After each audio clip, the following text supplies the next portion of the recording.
예, 반갑습니다. 예, 안녕하십니까. 예, 예, 오늘은 프린트물이 없습니다. 그러니까 제가 진도가 조금 밀려가지고 오늘은 조금 좀 달려야 될 것 같습니다. 그리고 다음 주부터 또 그렇게 프린트물을 정리해 드리겠습니다. 자, 오늘부터 보실 내용이, 우리 교재, 예, 113페이지부터 나오는 이제 물권법이라는 부분입니다. 그러면 우리 참고 삼아 들어가기 전에, 자, 우리 지금 시험 범위에 들어가는 범위가, 자, 요게 물권법이라는 영역이라고 하면 요게 채권법 영역이고요. 그리고 요 공통분모인 권리에 대한 일반적인 내용들을 우리가 민법 총칙에서 보셨습니다. 그래서 민법 총칙에서 제일 먼저 이제 권리 변동 해가지고 권리가 발생, 변경, 소멸되는 거, 그게 권리 변동, 이렇게 쭉 말씀을 드렸습니다. 자, 그리고 오늘부터 보실 내용은 요겁니다. 권리 중에 물권이라는 권리가 있는데 해가지고 물권을 좀 보시겠습니다. 그래서 물권이라고 하는 것은 개념상 사람이 물건을, 자, 이처럼 직접적으로 지배를 해서 이득을 얻는 권리, 그게 물권이라고 하는 겁니다. 반면 이 채권이라고 하는 권리는 뭐냐라고 하면, 자, 참고 삼아 채권할 때 채자를 요렇게 씁니다. 앞에 사람인에다가 뒤에 책임할 때 책자를 요렇게 써가지고 요걸 채권해서 요렇게, 채권법 할 때 채권이 요런 식으로 한자를 쓰는데 뭐 이 한자까지 알 필요는 없습니다. 근데 이제 글자 자체에서 보면 사람한테 뭔가 책임을 물을 수 있는 요런 권리를 채권이다라고 요래 부릅니다. 그래서 채권은 특정인이 다른 특정인한테 대해서 뭐 좀 해주세요 해가지고 요구하는 권리입니다. 그래서 물권을 지배권이라고 요래 부르기도 하고요. 채권을 청구권이라고 요래 부르기도 한다라는 겁니다. 근데 자, 권리도 사람처럼 힘이 센 권리도 있고 약한 권리도 있다라는 겁니다. 그래서 권리 중에 물권이라는 권리는 채권, 단순히 뭔가를 요구하는 것보다는 지배하는 게 훨씬 더 강력해 보이지 않습니까? 그래서 물권은 채권보다 훨씬 더 강력하기 때문에 물권은 법으로 딱 정합니다. 요게 물권, 요것만 물권입니다 라고 해가지고 물권은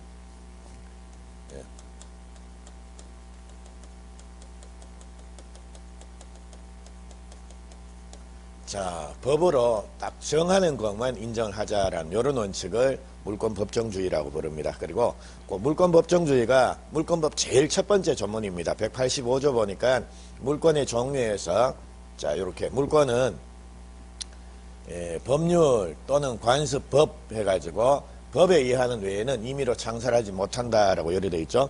그러니까 물권의 종류와 내용은 이제 법으로만 딱 정하자라는 겁니다. 요거를 물권 법정주의라고 요래 부르기. 세 개를 한번 확인만 하고 가시죠. 그래서 우리 교재 보시게 되면 118페이지입니다. 자, 거기서부터 물권의 종류해서 요래 나오는데요.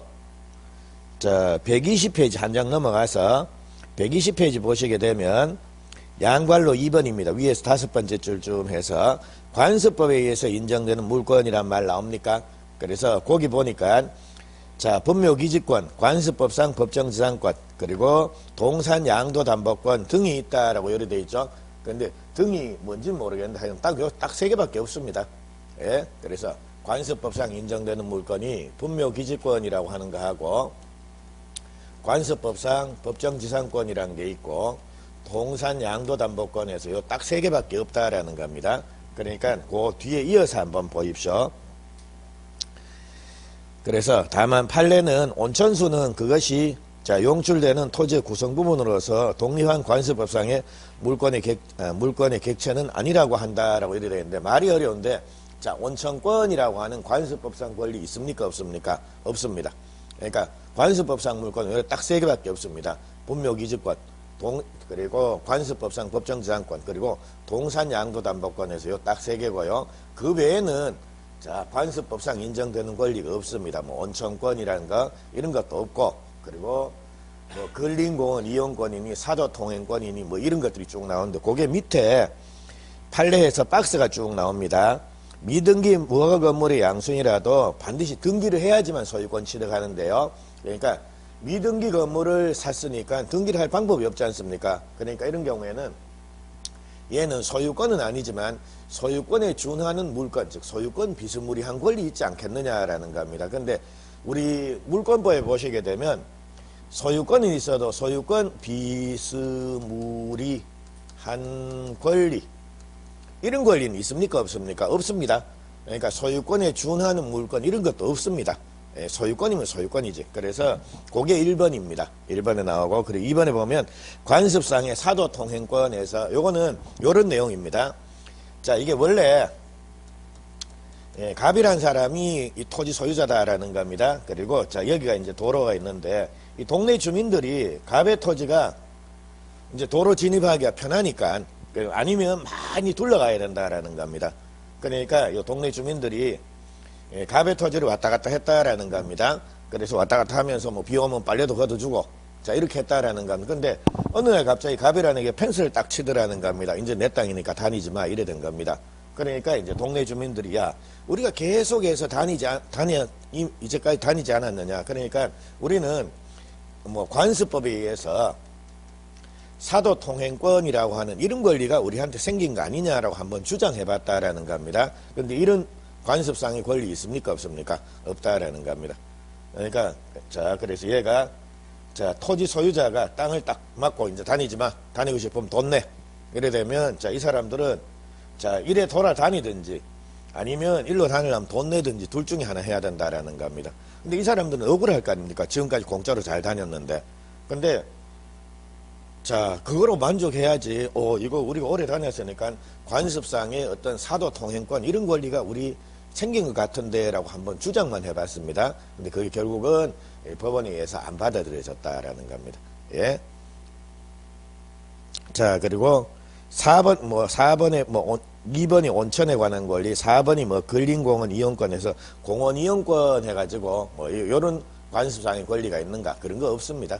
예, 그래서 관습상의 권리는 요 딱 3개밖에 없습니다. 그래서 요거만 밑줄을 쳐놓으십시오. 자, 요렇게 해놓고 이제 구체적으로 우리 민법에 나오는 물권의 종류를 한번 보자라는 겁니다. 그러면 자, 우리 민법상 물권의 종류는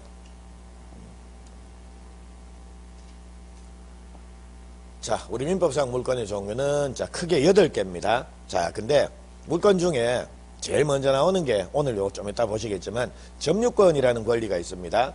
점유권도 물권이니까 점유권도 물건을 이렇게 지배하는 권리다라는 겁니다. 근데 점유권은 특징 자체가 물건을 사실상 지배만 하고 있으면 점유권이라는 권리가 인정이 되는 겁니다. 그래서 점유권이 나오면 항상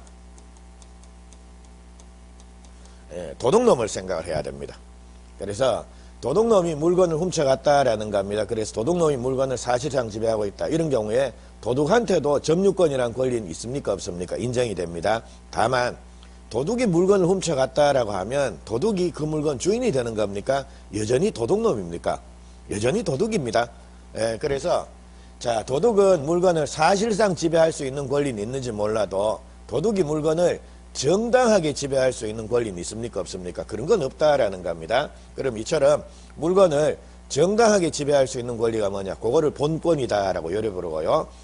자, 우리 물권, 민법의 물권의 종류가 8개가 나옵니다. 점유권, 소유권, 그리고 지상권, 지역권, 전세권, 유치권, 질권, 저당권에서 이렇게 8개가 나오는데 점유권 빼고 나머지는 전부 뭐다라는 겁니까? 본권입니다. 물건을 전부 다 정당하게 지배할 수 있는 권리다라는 겁니다.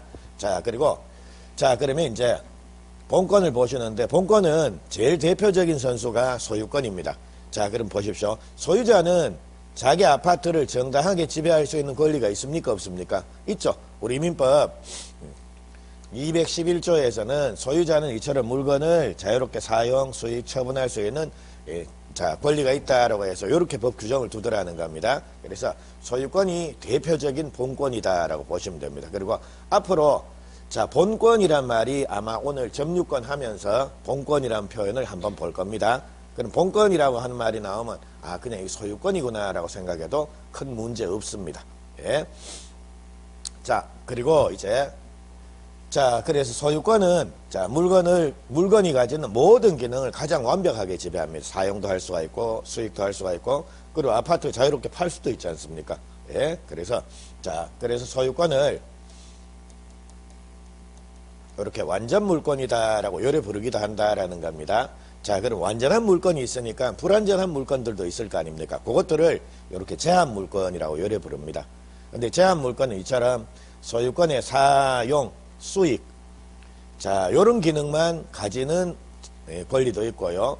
아니면 사용 수익은 못하는데 경우에 따라서는 자기가 빌려준 돈을 회수하기 위해서 물건을 팔 수만 있는 권리가 있다라는 겁니다. 그래서 요거를 사용 수익만 할 수 있는 권리를 용익 물건이라고 요래 부르고요. 그리고 나중에 자기가 빌려준 돈을 회수하기 위해서 사용 수익은 안 되지만 처분해서 자, 돈을 회수하는 요런 권리를 담보물건에서 요래 부른다라는 겁니다. 자, 그리고 용익물건에는 다시 이렇게 지상권, 지역권, 전세권이라는 건 세 개가 있습니다. 그래서 이렇게 지전해서 자, 요렇게 기억을 하시면 될 거고요. 그리고 담보물건에는 이렇게 저질유해서 예, 유치권, 질권, 저당권, 저당권, 질권, 유치권에서 저질기름 그리고 지지전에서 이렇게 세 개씩 나란히 나오고 있습니다. 그래서 요 내용들을 쭉 보시게 될 텐데, 자, 소유권은 대충 우리가 뭔지는 몰라도 대충 감은 있지 않습니까? 내가 아파트가 내 집이다 라고 하면 그게 뭐 소유자다, 소유권이 있다 라고 요래 표현한다라는 겁니다. 그래서 소유자는 이렇게 물건을 이렇게 뭐 지가 그 집에 살아도 되고 아니면 그 집 세줘도 되고 아니면 그 집 팔아도 되고 경우에 따라서 그 집 때려 부숴도 됩니까 안 됩니까? 아, 난 팔기도 싫다. 그냥 때려 부술란다. 물론 옆집에 피해주면 안 되겠지만, 예, 그러니까 옆집에 피해주지 않고 내 집, 그래 내가 단독주택이다라고 그거 때려 부술 수도 있겠죠. 예, 그래서 그것도 그러니까 우리가 파는 거는 매매 계약이나 뭐 이런 거 통해서 남한테 파는 거를 법률상 처분을 했다라고 요래 부르고요. 진짜 깨 부수는 거 그거를 사실상 처분 행위를 했다라고 요래 표현하기도 한다라는 겁니다. 그러니까 그거 전부 다 소유자는 그거 다 할 수 있다라는 겁니다. 됐죠? 자, 근데 이제 제한 물건들은 자, 요렇게 용익 물건은 사용 수익은 되는데 처분은 못 한다. 그리고 담보 물건은 필요하면 팔 수는 있는데 사용 수익 자체가 안 된다라는 요런 특징이 있다라는 겁니다. 자, 그럼 요거 들어가기 전에 요런 것들을 이제 합쳐서 제한 물건이라고 부르는데, 자, 제한 물건은 그러면 전세권 알죠? 왜 전세 산다 그러지 않습니까? 그 전세권입니다. 그러니까 전세금 지급하고 남의 물건 쓰다가 나중에 전세금 받아 나오는 요 권리가 전세권입니다. 그리고 은행 가서 우리 대출 받는다 그러지 않습니까? 그게 저당권입니다. 예? 그래서 요것들 조금 이따 고려 말씀을 드릴 텐데, 그러면 자, 전세 사는 사람은 왜 그 집을 사용 수익은 하는데 그 집을 왜 팔지를 못하겠습니까? 원칙적으로. 자, 제가 외로운 아파트를 전세 산다라는 겁니다. 근데 자, 제가 전세 사니까 사용 수익은 당연히 할 수가 있겠죠. 근데 제가 외로운 집을 왜 못 팝니까? 그렇죠. 주인이 아니지 않습니까? 그래서 이처럼 자, 제한 물건들, 즉 용익 물건이니 담보 물건이 하는 거, 이거는 내 물건 위에 성립되는 물건이 아니라 뭡니까? 남의 물건 위에 성립되는 권리입니다. 그래서 야를 요래 부릅니다. 예, 타물권이다라고 요래 부른다라는 겁니다. 예, 그러면 자, 그러니까 타물권이 나오니까 소유권은 뭐라고 부르면 되겠습니까? 자물권 이래 부르면 되겠죠. 근데 자물권이라는 용어는 잘 안 쓰는데요. 타물권이라는 용어는 제법 등장을 합니다. 이게 남의 물건 위에 성립되는 권리다라는 겁니다. 그러니까 자, 제한 물건들은 이처럼 남의 물건 위에 성립되는 권리니까 등장인물이 두 명이 되는 겁니다. 주인 한 명 있고, 그리고 주인 말고 이런 권리를 가진 사람 한 명 있고, 남의 물건 위에 권리 가진 사람이 있고, 그래서 요렇게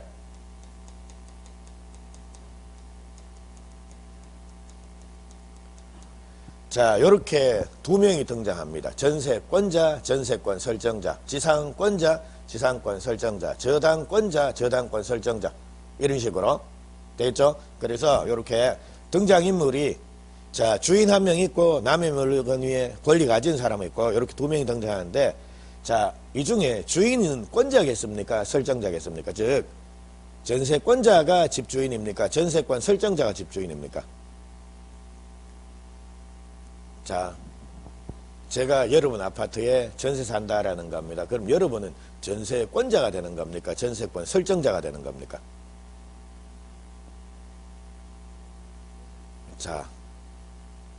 자, 권자라는 사람은 남의 물건 위에 그런 권리를 가지는 사람. 제가 전세권자. 주인이 뭐가 되는 겁니까? 설정자. 내 물건 위에 남을 위해서 뭔가, 그러니까 소유권 말고 다른 권리를 설정, 만들어주는 사람입니다.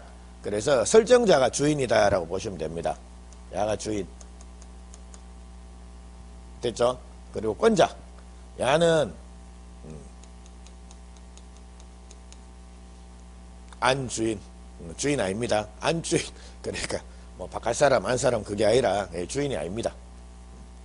그래서 남의 물건 위에 권리를 가지는 사람이다라는 겁니다. 그래서 제가 이거를 미리 말씀드린 이유 자체는 책 보시다 보면 계속 자, 전세권자, 전세권 설정자, 지상권자, 지상권 설정자 이런 말이 계속 나옵니다.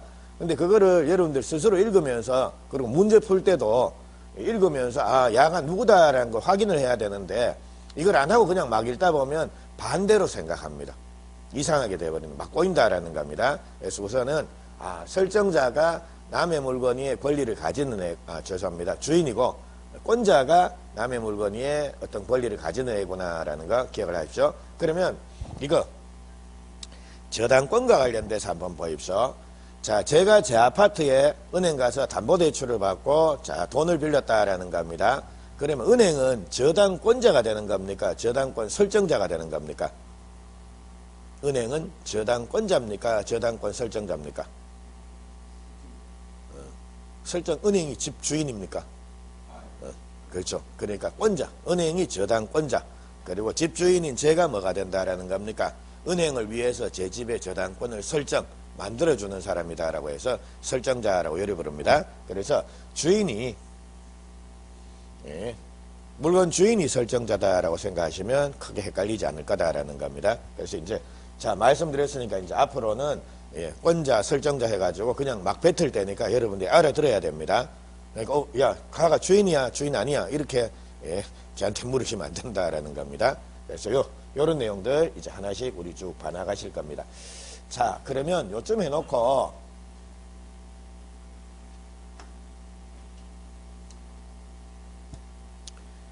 자, 곧 보시겠지만 자, 점유권은 조금 전에 말씀을 드렸습니다. 도둑을 한 명 생각을 하자라는 겁니다. 단순히 저도 이거 물건을 이걸 집에 사실상 제가 지배하고 있지 않습니까? 그래서 저도 요 펜에 대한 점유권이 인정이 된다라는 겁니다. 그러니까 점유권은 주인이냐 아니냐 그건 안 따집니다.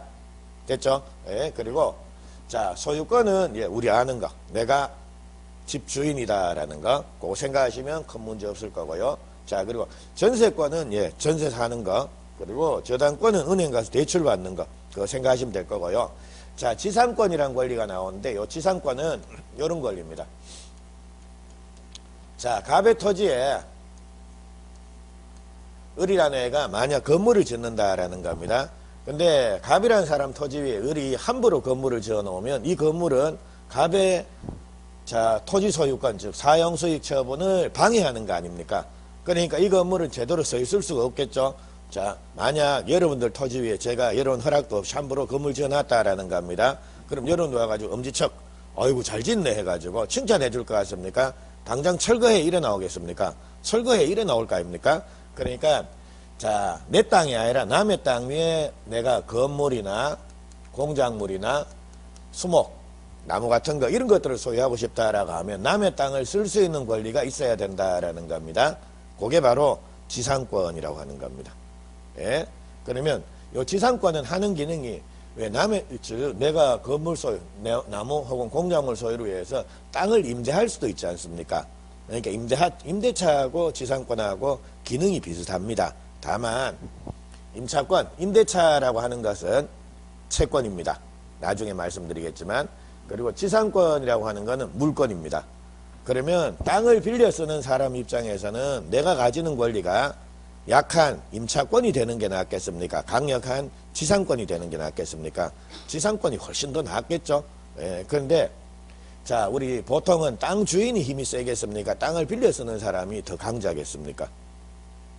자, 제가 이런 땅에 가서 야, 좀 쓰자 해가지고, 그럼 여러분이 벌벌 떨면서, 네, 알겠습니다. 해가지고. 그리고 월세는 이건 받아. 해가지고. 그러면, 네, 알겠습니다. 이래 됩니까? 아니죠. 제가 구실건을 가서 땅 좀 쓰면 안 될까요? 해가지고. 그거 아닙니까? 그래서, 자, 이 지상권은 이 땅을 빌려서는 야가 훨씬 더 강자의 입장에 있다라는 겁니다. 땅 주인들은 이런 상태로 이거 빌려주겠습니까? 안 빌려줍니다. 그러니까 야, 임차권 하든지 아니면 니 말고도 내 땅 쓸 사람 많다. 그러니까 딴 데 가서 알아봐라. 이래 될 거 아닙니까? 그래서 이거는 실질적으로는 잘 안 쓰입니다. 다만 우리 아까 관습법상 법정지상권이라는 거, 그러니까 뭐 관습법상 인정되는 권리에서 보셨죠? 그러니까 당사자가 계약해서 이 지상권이 성립되는 게 아니라 법률 규정에 의해서 일정한 요건이 갖춰지면 자동적으로 지상권이 인정이 된다라는 겁니다. 땅 주인 입장에서 환장할 노릇입니다. 그래서 관습상의 법정지상권이라고 하는 거, 그것 때문에 이 지상권을 우리가 볼 필요가 있습니다. 그래서 요거는 현실적으로는 잘 안 쓰이는데, 자, 그러니까 법률 규정에 의해서 자동적으로 지상권이 인정되는 경우가 있다라는 겁니다. 그래서 그거 나중에 볼 거고요. 그리고 지역권이라고 하는 거는, 자, 요겁니다. 지역권은 요 그림 하나를 꼭 기억을 하십시오. 자, 여기 도로가 지나가는데, 자, 요게 갑토지, 요게 을토지입니다. 그래서 을은 갑토지를 거쳐 나가지 않으면 도로 진입이 불가능하든지 아니면 비용이 대단히 많이 든다라는 겁니다. 그래서 할 수 없이 일로 왔다 갔다 통행을 해야 된다라는 겁니다. 자, 그래서 이런 경우에 얘가 가지는 권리가 바로 지역권이라고 하는 겁니다. 즉, 지역권은 자기 토지의 편익을 위해서 타인의 토지를 이용하는 권리입니다. 그래서 이제 얘는 지역권이 필요한 토지다라고 해서 얘를 지역권이 필요한 토지다라고 해서 얘를 요역지라고 요래 부르고요. 앞에 있는 거, 요 토지, 요거는 이제 지역권을 승낙해주는 토지다라고 해서 승역지라고 요래 부릅니다.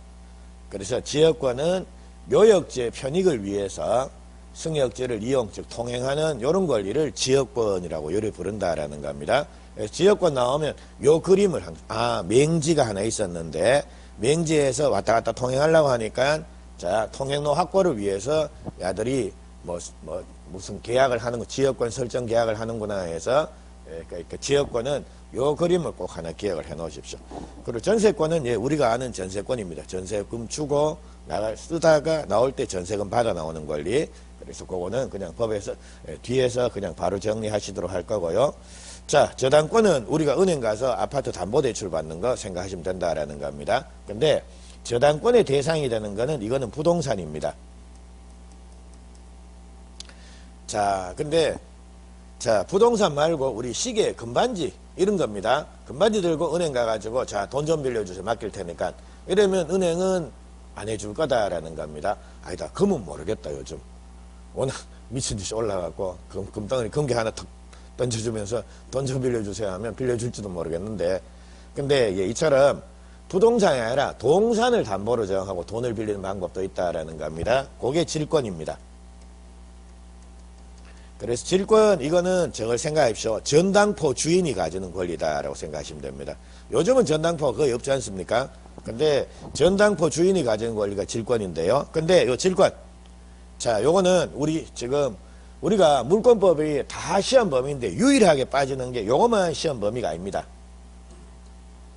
자, 왜 아닌지 아시겠습니까?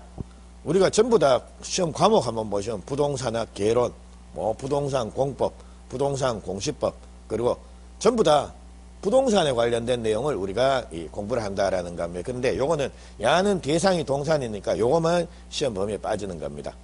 예, 그리고 유치권이라고 하는 게 나오는데, 유치권, 요거는 카센터 주인이 가지는 권리가 유치권이다라고 생각하시면 되겠습니다. 그래서 예를 들자면,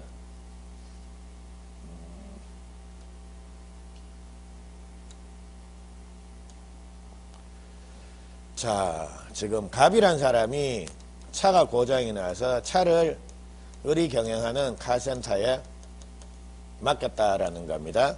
그래서 예를 들자면 수리비가 한 30만 원쯤 나왔다라는 겁니다.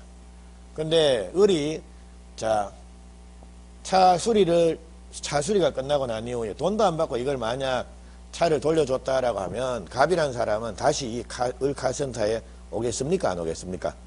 여러분들 같으면 가실 겁니까? 제가 카센터 하는데 여러분이 수리 맡겨갖고 30만 원입니다. 얘기하니까 여러분, 그 돈이 없는데. 그래서 제가, 그럼 나중에 주세요 해가지고 차를 그냥 줘버렸다라는 겁니다. 그럼 여러분들은 제가 경영하는 카센터에 오겠습니까? 안 오겠습니까? 자, 또 나옵니다. 덜 떨어졌든지, 거짓말 하든지. 자, 예. 그리고 보통은 안 가죠. 뭐하러 갑니까? 그러니까 물론, 제가 여러분한테 뭐 윤리 과목을 제가 그러니까 설명을 드린다. 이래 되면 당연히 가야 되는 거죠. 사람으로서 호의를 베풀었는데 그 호의를 자, 이제 결초보고는 못할 망정, 배은망덕을 하면 안 되지 않습니까? 예, 그래서 가야 되는데, 제가 지금 여러분한테 설명드리는 거는 윤리가 아니라 뭡니까? 법입니다. 뭐 도덕 이런 게 아니고 법입니다. 그래서 법에서는 사람 자체가 그렇게 깨끗한 종류가 아닙니다. 그러니까 뭐 하여튼 자기 이익을 위해서라면 서슴없이 즉 10원짜리 뭐 고스톱 치다가도 약 타고 하지 않습니까? 예, 뭐 나이가 많다 적거나 뭐 할매들끼리 뭐 열받아갖고 뭐 그냥 쥐뜯고 싸우는 경우도 있을 거고, 예, 약 타기도 하지 않습니까? 그러니까 법에서는 사람을 그래 봅니다. 자기 이익을 위해서라면 하여튼 뭐 무슨 짓이든지 하여튼 할 수 있는 그런 인간이 뭐 법에서 보는 인간상이다라고 보시면 되겠습니다. 그래서 자, 이 사람도 이렇게 30만 원 이거 돈 안 주고 차 고쳤다라고 하면 아이고 이런 횡재 해가지고 그 다음부터는 안 갑니다. 예, 그러니까 이제 카센터 주인이 이 돈 어차피 못 받을 우려가 있으니까 얘한테 뭡니까? 야, 나 이 돈 받기 전까지는 네 차를 내가 못 내주겠다. 즉 내한테 뭐뭐를 유자, 예, 둘치자. 그러니까 나 이 돈 받기 전까지는 차를 내한테 머물러 둬야 된다. 예, 돈 주면 내 차 내줄게. 이게 바로 유치권이라고 하는 겁니다. 예, 그래서 요 유치권 요거는 자, 지금 왜 건설공사 같은데 요즘 많이 하는데 가보면 자, 이제 뭐 이 펜스 딱 쳐놓고 자, 뭐 본 토지는 혹은 본 건물은 뭐 주식회사 무슨 철거 뭐 무슨 산업에서 유치권 행사 중이니 함부로 출입하지 마세요 해가지고 그런 거 붙어 있지 않습니까? 그게 그겁니다. 공사 대금이라든 이런 거 못 받아가지고 그거 받기 위해서 일단 걔가 물건을 유치를 하는 겁니다. 그러니까 함부로 그러니까 주인한테 안 돌려주고 그래서 그게 유치권이다라고 생각하시면 되겠습니다. 그래서 자, 요렇게 해서 요 내용들이 쭉 나왔는데 예, 요것들을 이제 하나씩 꼬리 좀 살펴보시도록 하겠습니다. 자, 그러면 요까지 말씀드렸으면 됐고요.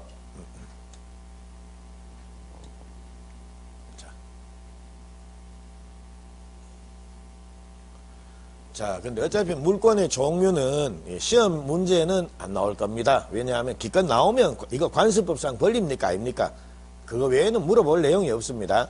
그러니까 우리 시험 범위에 뭐 소유권부터 시작해 다 나오는데 시험 문제 우리 시험 범위에 안 들어가는 물건 뭐예요 해가지고 답이 질권에서 그래 나오는 경우 있겠습니까? 그러니까 뭐 애들 뭐 초등학교 1학년짜리 뭐 시험도 아니고 그런 건 안 나온다라는 겁니다. 그래서 물권의 종류는 이제 여러분 다 안다 치고 자, 이제 여기서부터는 시험 문제가 슬 등장을 합니다. 자, 그러면 우리가 요거 봤으면 아까 물건이라고 하는 것은 사람이 물건을 자, 직접적으로 지배를 해서 어떤 이득을 얻는 권리를 우리가 물권이다라고 열에 불렀습니다. 그래서 물권은 채권보다 강력하니까 야는 자, 법정주의를 취한다라는 거, 그 말씀을 드려놓고요. 이제는 요겁니다. 자, 그럼 물권의 대상이 되는 게 뭐냐라는 겁니다. 그러니까 사람이 뭘 지배를 하느냐라는 겁니다. 그래서 요 물건, 자, 요게 물권의 객체, 즉 물권의 대상이 되는데요. 요 물건과 관련돼서는 여기 보시면 자, 요런 용어가 나옵니다. 일물일권주의라고 하는 용어가 나옵니다. 그럼 요거는 자, 말 그대로 뭡니까? 한 개의 독립한 물건에 하나의 뭡니까? 물권이 인정이 된다라는 이런 원칙을 일물일권주의라고 요래 부른다라는 겁니다. 즉 하나의 독립된 물건 위에 한 개의 권리가 한 개의 물권이 인정이 된다라는 이런 원칙을 일물일권주의라고 부릅니다. 자, 그러면 일물일권주의는 한번 보시죠. 자, 예를 들자면, 자, 이게 뭐 무슨 빌, 뭐 태양빌 할까요? 자, 이게 원룸주택이다라는 겁니다. 그럼 원룸주택, 이거 몇 개 물건입니까? 원룸주택, 몇 개 물건입니까? 한 개죠. 한 개 빼면 돼요. 한 개 물건이다라는 겁니다. 한 개 물건이니까 여기에는 소유권이 몇 개가 인정이 된다라는 겁니까? 하나만 인정이 돼야 된다라는 겁니다. 요게 일물일권주의다라는 겁니다. 되겠습니까? 그러면 여기에 소유권이 많으면, 즉 일물일권주의가 없으면 어떤 결과가 나올 수가 있냐라고 하면, 예를 들자면 우리 아파트에는 소유권 등기가 하나만 딱 되어 있습니다. 근데 예를 들자면 제가 아파트를 사가지고, 자, 소유권 등기를, 자, 오늘은 안방만 소유권 이전 등기해 주세요. 내일은 건너방만 소유권 이전 등기해 주세요. 그리고 그 다음날은 거실만 소유권 이전 등기해 주세요. 해서 등기를 따로따로 다 했다라는 겁니다. 화장실 따로, 주방 따로 해가지고. 그러면, 자, 제 아파트를 살라 그러면 이제 소유권 등기가 몇 개이든지 확인을 해야 된다라는 겁니다. 그리고 거래를 하더라도 나중에 산 사람이, 아이고, 잠깐만. 화장실 등기 안 한 것 같다. 이런 경우도 생길 수 있지 않습니까? 그러니까, 자, 하나의 부동산에, 자, 소유권이 여러 개, 주방 따로, 거실 따로, 소유권이 따로따로 존재한다라고 하면 거래가 거의 불가능해질 수가 있다라는 겁니다. 그러니까, 아유, 복잡하다. 그러니까 좀 간단하게 하자, 깔끔하게 하자라는 의미에서 하나의 부동산에 대해서는 소유권 한 개만 인정하자라는 겁니다. 예, 그래야지만, 화장실 빼놓고 등기 넘겨온 거 같네. 이런 얘기는 안 나올 거 아닙니까? 예. 그래서 그게 일물일권주의인데, 근데 문제는 일물일권주의는 원칙이 중요한 게 아니라 예외, 이게 시험에 나온다라는 겁니다. 이걸 기억을 하셔야 된다라는 겁니다. 그러면 아까 봤습니다. 원룸주택에 대해서는 소유권이 하나만 인정이 된다라는 겁니다. 그러니까 이제 전체에 대해서, 즉 뭐 소유권 이전 등기 혹은 소유권 보존 등기가 한 개가 딱 돼 있을 텐데, 자, 제가 요 원룸주택 태양빌 301호에 자, 전세금 1억 해가지고 전세를 살고 싶다라는 겁니다. 그래서 저는 이제 전세권 설정 등기를 하고 싶다. 그러면 저는 태양빌 전부에 대해서 전세권 설정 등기, 즉 전세금 1억 해가지고 전세권 설정 등기를 할 것 같습니까? 아니면 301호만 전세권 설정 등기 할 것 같습니까? 301호만. 되겠죠? 그러니까, 전세권 같은 경우에는 하나의 물건 전부가 아니라 일부 위에도 전세권 등기가 되네라는 겁니다. 그래서, 예, 그겁니다. 그래서 이처럼, 자, 일물일권주의는 원칙적으로 한 개의 독립된 물건에 하나의 물건이 인정이 된다는 원칙인데요. 그러니까 일물일권주의 원칙상 하나의 독립된 물건이 아니라 물건 일부에 대해서는 그러면, 자, 한 개의 물건이 인정이 됩니까? 안 됩니까? 인정이 안 되는 게 원칙이다라는 겁니다. 그리고 독립된 물건이 아니라 물건의 구성 부분이다. 이런 경우에도 물건이 인정이 안 되는 게 원칙이다라는 겁니다. 근데 예외들이 나오더라는 거. 이게 이제 시험 문제다라는 겁니다. 그래서 이제 예외적으로 한 개의 물건 일부 위에도 성립될 수 있는 권리가 물건이 있더라는 겁니다. 그게 용익 물건입니다. 그게 전에서 지상권, 지역권, 전세권 요겁니다. 야들은 부동산 일부 위에도 성립이 가능하다. 그래서 자, 제가 원룸주택 301호에 대해서 전세권 설정한 거 요거를 설명을 드렸습니다. 그리고 자, 구분소유권이란 말이 나오는데 요거는 자, 아마 3월 초쯤이나 아니면 다음 순환쯤 돼서 제가 말씀을 좀 드리겠는데, 나중에 우리 집합건물법 해가지고 민사특별법에서 집합건물의 소유 및 관리에 관한 법률에서 이런 걸 설명을 드릴 겁니다. 근데 이겁니다. 아파트가 집합건물이라고 보시면 되겠습니다. 그래서 아파트는 이게 비록 한 동의 건물, 즉 이게 건물 하나지만 아파트의 경우에는 101호, 102호, 201호, 202호 이런 식으로 소유권이 따로따로 인정이 되는 거죠. 그래서 자, 아파트와 같은 그런 건물을 우리가 구분건물이라고 부르고요. 그리고 구분건물의 경우에는 요 구분건물 하나하나 여기 소유권이 따로따로 인정이 된다라는 겁니다. 그래서 그거를 이렇게 구분소유권이다라고 요를 부릅니다. 그래서 아파트 소유권이 구분소유권이다라고 요를 보시면 되겠습니다. 그래서 요것도 일물일권주의 예외로서 이렇게 기억을 좀 두 개를 이렇게 기억을 좀 해 주시기 바랍니다. 자, 그리고 두 번째 이제 물건의 구성 부분이다라고 하면 이거는 독립성이 있다라는 겁니까? 독립성이 없다라는 겁니까? 독립성이 없다라는 말입니다. 그러면 물건의 구성 부분에 해당되는 게 어떤 게 있냐라고 하면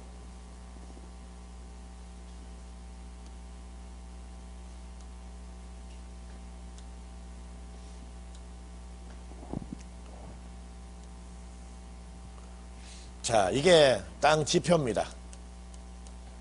그리고 땅을 구성하는 요소는 뭐 흙도 있고 모래도 있고 뭐 여기 밑에 흐르는 지하수도 있고 이런 것들이 몽땅 토지의 구성 부분을 이룬다라는 겁니다.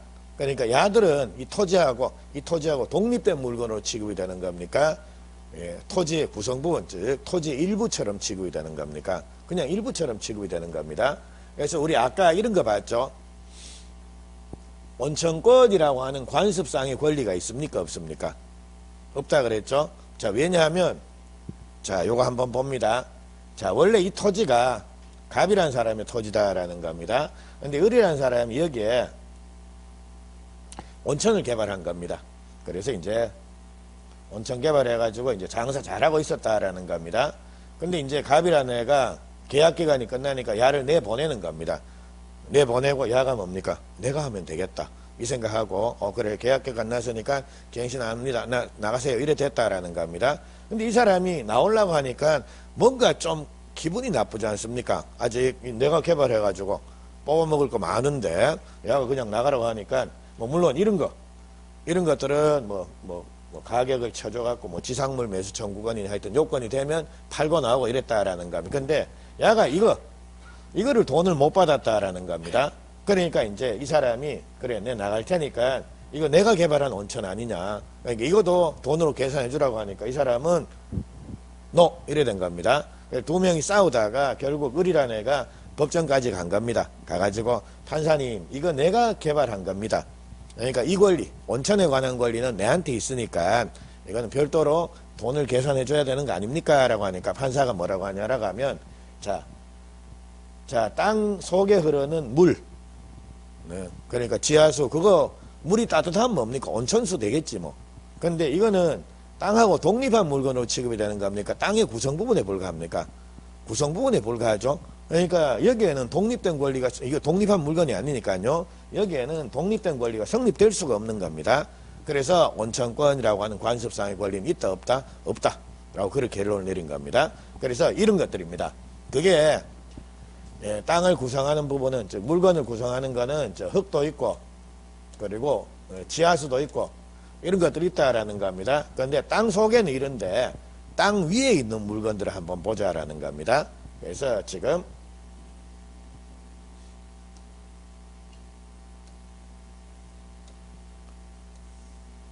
자, 갑의 토지 위에 을이 나무를 한 그루 심어놨다라는 겁니다. 자, 그럼 이 나무 누구 겁니까? 갑 겁니까? 을 겁니까?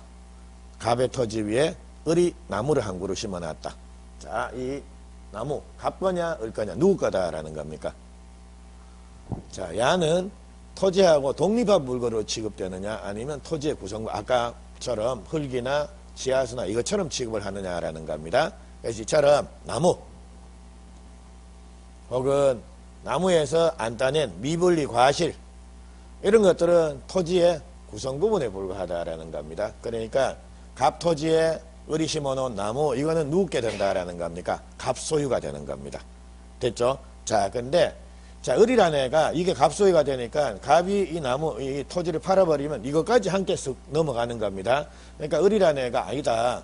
이거는 별도로 거래를 하고 싶다라는 겁니다. 그러니까 여기 뭐 금사과가 황금사과가 막 주렁주렁 열리는 황금나무인데 이거 함부로 땅 산 사람이 갖고 가는 거는 너무 억울하다라는 겁니다.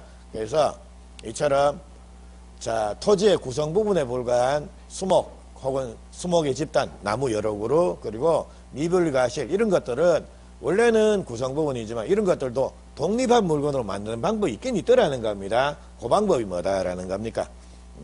이렇게 임목 등기를 한다든지 아니면 명인 방법이라는 걸 갖추게 되면 이렇게 독립한 물건으로 취급이 되는 겁니다.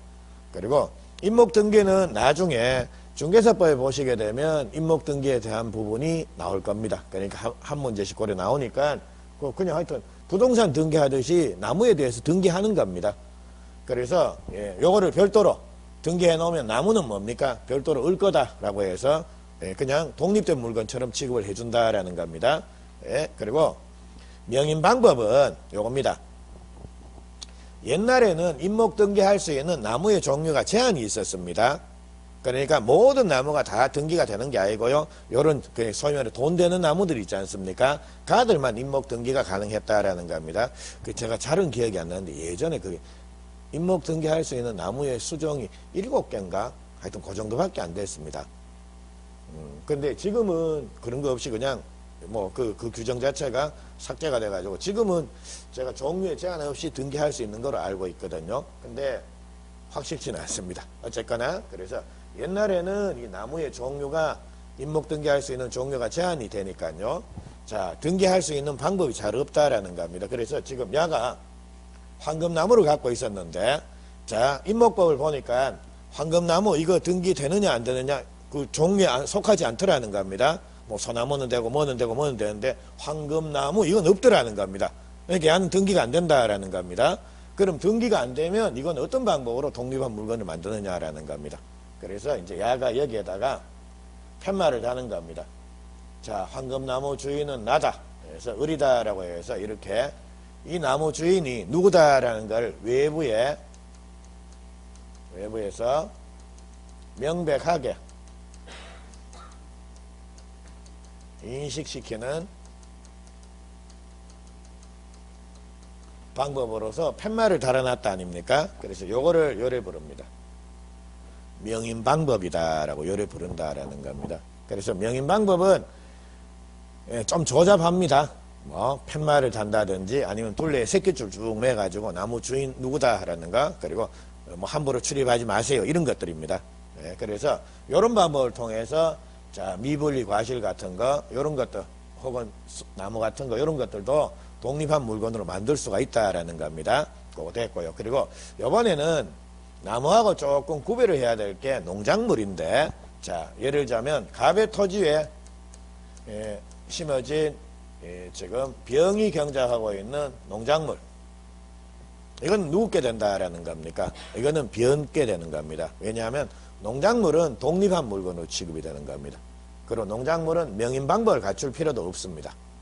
자, 그래서 농작물은 나무와 달리 토지의 구성 부분이 아니라 이거는 독립한 물건으로 취급이 된다라는 거, 그게 우리 대법원 판례입니다. 그 정도만 한번 기억을 하시죠. 그리고 밑에 나오는 집합물, 즉 집합물은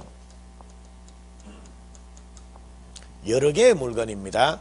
그래서 여러 개의 물건 같으면 일물일권주의 원칙상 권리가 몇 개가 인정이 돼야 되는 겁니까? 여러 개가 인정돼야 되는 게 원칙이다라는 겁니다. 근데 예외적으로 여러 개의 물건을 때려 엄쳐갖고 한 개의 권리만 인정되는 경우도 있더라는 겁니다. 그게 뭐 공장, 재단, 저당권이니 광업, 재단, 저당권이 하는 이런 것들인데 민법에는 이런 거 없습니다.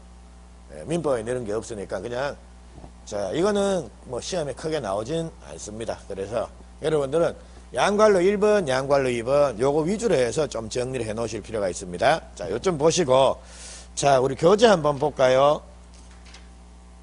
자, 교재 116페이지.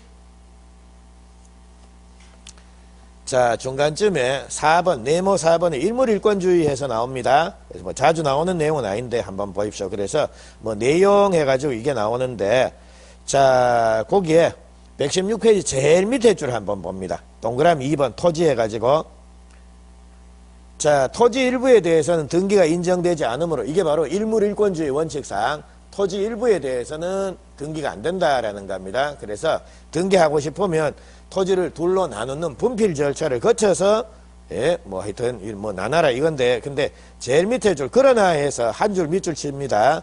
용익물권은 분필 절차를 거치지 않더라도 일필의 토지 일부 위에 설정할 수가 있다라는 거 요거 이해됩니까?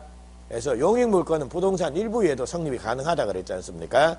그거 그리고 옆페이지 가가지고 건물에도 동그라미 2번 한번 봅니다. 그러나 이후에 전세권은 건물 일부에 대해서도 성립될 수가 있고 집합건물의 소유 및 관리에 관한 법률 여기에 예, 한 동의 건물 일부가 독립성을 갖춘 때 이게 바로 구분 건물이라는 겁니다.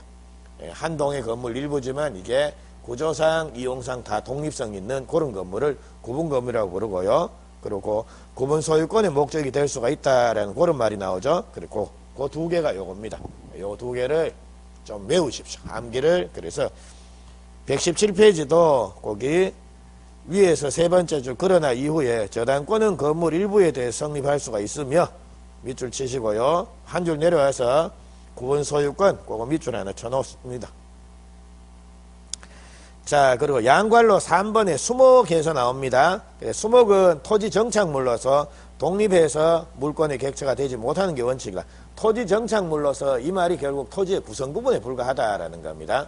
그래서 독립성이 없는데, 자, 그러나 임목에 관한 법률에 의해서 등기가 된 임목이 임목 등기한 경우 혹은 관습법상 인정되는 명인 방법을 갖추게 되면 뭐 독립해서 거래가 객체가 될 수가 있다라는 거. 그 등기된 임목, 명인 방법 그거 하나 밑줄 치면 됩니다. 그리고 미분리 과실도 뭐 명인 방법 이 말이 나옵니다. 고까지 됐고 뒤에 자 그거 상세히 동그라미 1번, 2번 뭐 이렇게 쭉 나오는데 그거 다 필요 없습니다. 예, 그러니까 자 등기된 임목, 명인 방법 그것만 밑줄 하나씩 쳐놓고요. 자 넘어가서 118페이지입니다. 양갈로 4번에 농작물 나오는데 예, 요거는 자 아까 말씀드렸죠. 농작물은 토지의 구성 부분입니까? 독립한 물건입니까? 독립한 물건입니다. 그래서 양괄호 4번 앞에다가는 별표 하나 해놓으십시오. 그리고 요거 쭉 다 봅니다. 자 동그라미 1번 타인 소유의 임야에 권한 없이 식재한 수목의 소유권은 임야 소유자한테 귀속이 되지만 그렇죠. 그러니까 나무는 독립 토지의 구성 부분에 불과하다라는 겁니다. 그러니까 이거는 땅 주인 임야 소유자한테 귀속이 되는데 정당한 경작권 없이 타인의 토지에 경작하더라도 그 경작한 입도 이거를 예, 벼 같은 거 있지 않습니까? 벼 같은 거를 입도라고 요래 부릅니다. 그래서 벼는 성숙에서 독립한 물건으로 존재를 갖추었다면 입도 소유권, 즉 벼의 소유권은 경작자한테 귀속이 된다라고 이래 되어 있는데 자 요거 갖고 아마 몰라 모의고사 같은 데 보면 이런 것들이 나올 겁니다. 그러니까 농작물은 언제나 독립한 물건으로 취급이 된다. 뭐 이런 표현이 나올 수도 있고요. 아니면 성숙한 농작물은 즉 성숙한 벼는 자 뭐 독립된 물건으로 취급이 된다라고 이렇게 나오기도 하고요. 그러니까 성숙이 된 거는 성숙된 농작물은 독립된 물건이 되지만 미성숙의 즉 성숙이 안 된 농작물은 독립성이 없다란 말 아닙니까? 그러면 근데 그거를 구별하지 말고 그냥 농작물은 뭡니까? 무조건 독립한 물건 취급된다라고 이렇게 가십시오. 그리고 지금 우리 마치 농작물의 두 번째 줄에 보시게 되면 그 성숙에서 독립한 물건으로서 존재를 갖추었다면 해서 이런 말이 나오죠. 예, 근데 자 예를 들자면 제가 퀴즈 하나 내겠습니다. 벼가 자랐는데 한 5cm 정도 자랐습니다. 5cm 정도 자랐습니다. 이거 성숙한 농작물이겠습니까? 미성숙의 농작물이겠습니까? 이것도 성숙한 농작물로 본 겁니다. 됐죠? 그러니까 예, 뭐 지금 우리 교재에는 마치 성숙해가지고 그냥 뭐 다 익어갖고 고개 픽픽픽 숙이고 이 정도가 아니라 뭡니까? 대원 팔레는 5cm 정도 자란. 예, 그러니까 벼 이런 것들도 성숙한 농작물로서 그러니까 경작자한테 귀속이 된다라는 고개 판례입니다. 그러니까 우리는 뭐 성숙이니 미성숙이니 구별하지 말자라는 겁니다. 예, 그리고 예, 그냥 농작물은 항상 독립한 물건으로 취급된다. 요래 가십시오. 예, 그거 됐고요. 그리고 동그라미 2번은 지금 손대지 마십시오. 요건 문제 풀면서 제가 말씀을 드릴 테니까 요거는 지금 손대지 마십시오. 그리고 물권의 종류, 물권 법정주의는 아까 말씀드렸고요. 그리고 120페이지에 물권의 효력에서 네모 1번 보니까 우선적 효력이란 말 나오죠. 이게 바로 물권은 채권보다 뭡니까? 더 세다라는 겁니다. 그래서 물권이 우선한다는 그건데 이건 나중에 저당권까지 마치고 여러분 다음 순환 때 보면 이거는 그냥 이해가 자동적으로 됩니다. 그러니까 뭐 이거는 그때에 손대지 마십시오. 그렇게 해놓고 자 조금 쉬시고 이 121페이지 물권적 정우권에서 예 요거 물권적 정우권 요거는 자주 나오는 주제입니다. 그래서 요거 조금만 쉬시고 여기서부터 이어서 말씀드릴게요. 조금 쉬고 가십니다.